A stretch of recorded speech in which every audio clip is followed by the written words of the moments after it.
Hi friends. അപ്പോൾ ഇവിടെ August 8-ാം തീയതി വെള്ളിയാഴ്ച വരലക്ഷ്മി പൂജയാണ്. അതിൻ്റെ ഭാഗമായിട്ടുള്ള ചെറിയൊരു വീഡിയോ ആണ് കേട്ടോ. അപ്പോൾ അതിൻ്റെ തലേ ദിവസം പൂ വിൽക്കാൻ വന്നിട്ടോ. 60 രൂപയുടെ സാധനമാണ് ഇരിക്കുന്നത്. 50 ഗ്രാമേ ഉള്ളൂ. 60 രൂപയാണ് കേട്ടോ. അപ്പോൾ എപ്പോഴും വാങ്ങിക്കലില്ല. അപ്പോൾ ദൈവത്തിന് വെച്ച് കൊടുക്കാമല്ലോ എന്ന് വെച്ചിട്ട് കണ്ടപ്പോൾ വാങ്ങിച്ച് തന്നു മാത്രം കേട്ടോ. അപ്പോൾ അതിൻ്റെ ചെറിയൊരു വീഡിയോസ് ഞാൻ കാണിച്ചു തരാം. അപ്പോൾ പൂവൊക്കെ വാങ്ങിച്ച് കെട്ടി പിറ്റേ ദിവസമായി, അതായത് 8-ാം തീയതി വെള്ളിയാഴ്ച രാവിലെ എല്ലാവരും ലക്ഷ്മി ദേവിനെ പൂജിക്കുകയൊക്കെ ചെയ്യുമായിരിക്കും. അപ്പം നമുക്കതൊന്നും വലിയ അറിയില്ല. നമുക്കങ്ങനെ അറിഞ്ഞാൽ കൂടി നമുക്ക് ചെയ്യാനും പറ്റില്ല. അപ്പോൾ അതുകൊണ്ട് തന്നെ ഞാൻ രാവിലെ വെച്ച് കുളിയൊക്കെ കഴിഞ്ഞ് വിളക്ക് വെച്ചു കേട്ടോ. തുടച്ച് വിളക്ക് വെച്ചു. ഞാൻ അത്രേ ചെയ്തുള്ളൂ. പൂജ ചെയ്യാൻ ഒന്നാമത് 9 ദിവസത്തെ എന്തോ വ്രതം ഉണ്ടെന്നാണ് പറഞ്ഞത്. വ്രതവും കാര്യങ്ങളൊക്കെ ഉണ്ട്.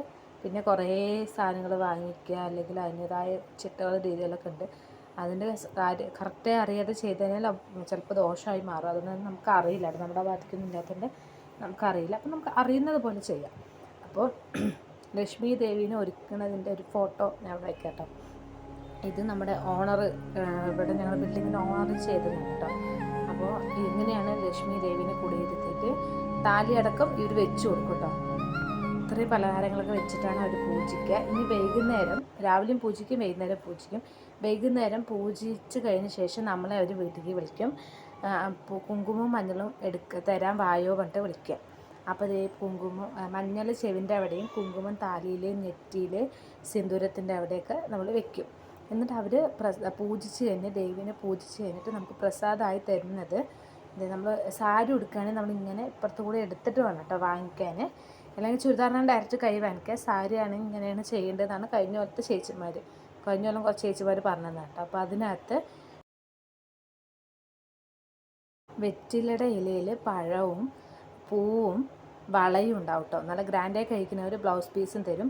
പിന്നെ അവരെന്തെങ്കിലും പലഹാരം അല്ലെങ്കിൽ റൈസ് എന്തെങ്കിലും അവർ പ്രസാദമായിട്ട് തരും കേട്ടോ. അപ്പോൾ വേറൊരു ചേച്ചി, തൊട്ട ബിൽഡിങ്ങിൽ വന്ന ചേച്ചി, ഇവർക്ക് ഫേസ്ബുക്കിൽ 42K ഫോളോവേഴ്സുള്ളൊരു ചേച്ചിയാണ് കേട്ടോ. ആസാമിയാണ് കേട്ടോ. അപ്പോൾ അങ്ങനെ കൊണ്ട് സംസാരിച്ചു. അപ്പോൾ ചേച്ചി എൻ്റെ വീഡിയോ എടുക്കാമെന്ന് വിചാരിച്ചു. അപ്പോൾ എൻ്റെ ഒരു വീഡിയോ അല്ല, അപ്പോൾ ചേച്ചിൻ്റെയും കൂടി എടുക്കാമെന്ന് വിചാരിച്ചു. അപ്പോൾ ഇത് മഞ്ഞളെടുത്ത് ചെവിൻ്റെ അവിടെ തേച്ചു, കുങ്കുമം നെറ്റിയിൽ വെച്ചു. ആ ചേച്ചിക്ക് അതുപോലെ ചെയ്യിച്ചു കൊടുക്കാൻ കേട്ടോ. എനിക്ക് അങ്ങനെ അറിയില്ലായിരുന്നു ചെയ്യുന്നത്. അപ്പോൾ അവർ ചെയ്യണം കണ്ടു. അപ്പോൾ ഞാൻ വീഡിയോ എടുത്തതാണ് കേട്ടോ. അപ്പോൾ ചേച്ചിൻ്റെ ചാനലിൽ എൻ്റെ ചാനൽ സബ്സ്ക്രൈബ് ചെയ്യാനൊക്കെ പറയുകയൊക്കെ ചെയ്തു കേട്ടോ.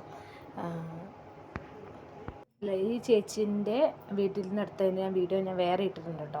അപ്പോൾ ഞാൻ ലോങ് വീഡിയോ ഇട്ടിട്ടുണ്ട്, ഇഷ്ടമുള്ളവരൊന്നും പോയി കാണുന്നത്. അപ്പോൾ ഞാൻ എല്ലാം കഴിഞ്ഞ് എനിക്ക് അവിടെ നിന്ന് ബ്ലൗസ് പീസ് കിട്ടിയേ. അപ്പോൾ അതൊക്കെ കൊണ്ട് ഞാൻ വീട്ടിലേക്ക് വന്നിട്ട്, അപ്പോൾ അത്രയ്ക്കുള്ളൂ.